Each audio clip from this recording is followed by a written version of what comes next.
internautes de BL TV, bonjour.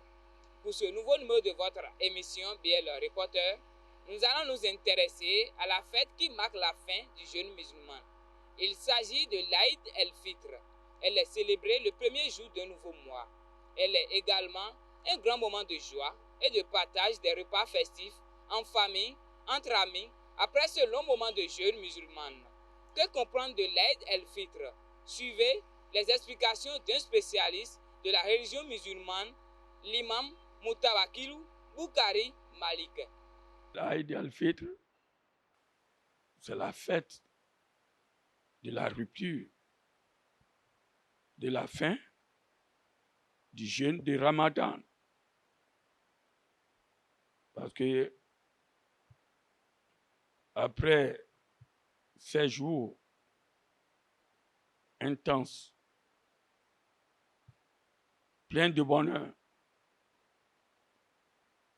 de bénédiction, de clémence, de pardon, quand vous remplissez ça, alors, le dernier jour, il faut aller rencontrer votre Seigneur à la place de Idi, en le remerciant,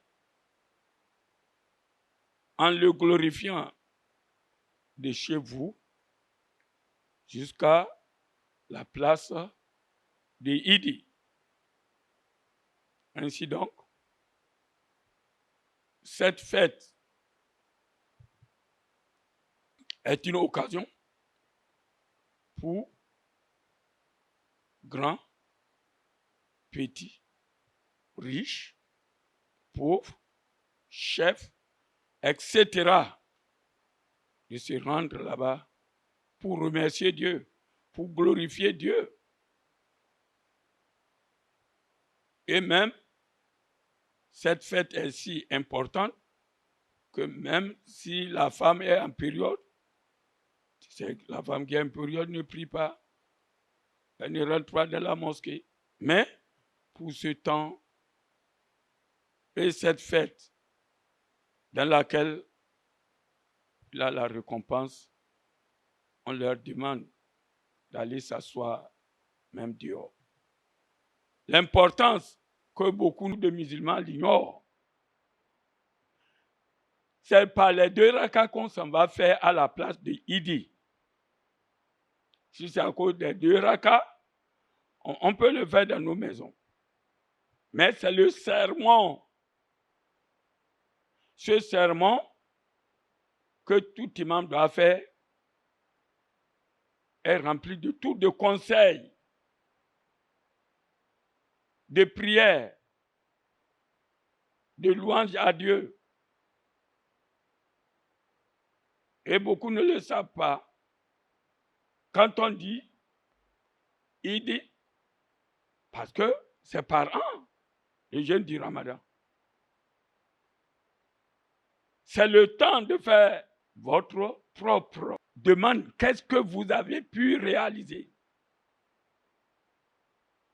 au cours de l'année du Ramadan passé jusqu'à ce Ramadan? De remercier Dieu, parce que d'autres n'ont pas trouvé ce Ramadan.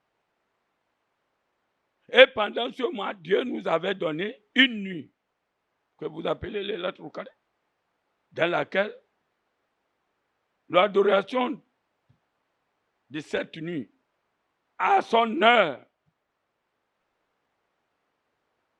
équivalent à une adoration de 83 ans plus 4 mois. C'est l'occasion de demander pardon à Dieu, de vous purifier, de prier pour demander à Dieu de vous faciliter la tâche, de prier pour le pays, de prier pour les autorités. On doit prier pour eux.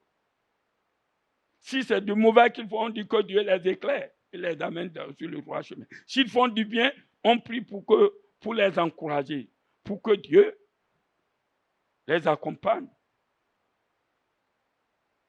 S'il y a des désordres, on appelle à la réconciliation, au pardon. Que Dieu, le Tout-Puissant, le Tout-Miséricordieux, exauce nos jeûnes, nos prières, nos dons, et que Dieu laisse que nos prières et nos jours ne soient pas rejetées. Et que toutes les prières que nous avons faites pour que ça s'abatte sur notre pays, pour que la paix règne et le développement continue et qu'il éclaire encore plus le chef de l'État pour amener tout ce pays dans l'unité, dans la cohésion, dans le pardon et dans la franche collaboration. Que, une fois encore, je dis bonne fête aux musulmans, bonne fête à la nation béninoise, que Dieu bénisse le Bénin. Cette fête, au-delà de marquer la fin du mois de Ramadan, débute le 10e mois du calendrier lunaire musulman. Bonne fête de l'Aïd el-Fitr et bon mois à toute la communauté musulmane. C'est la fin de ce numéro de votre émission Biel Reporter. Merci de nous avoir suivis. D'ici à là, prenez soin de vous.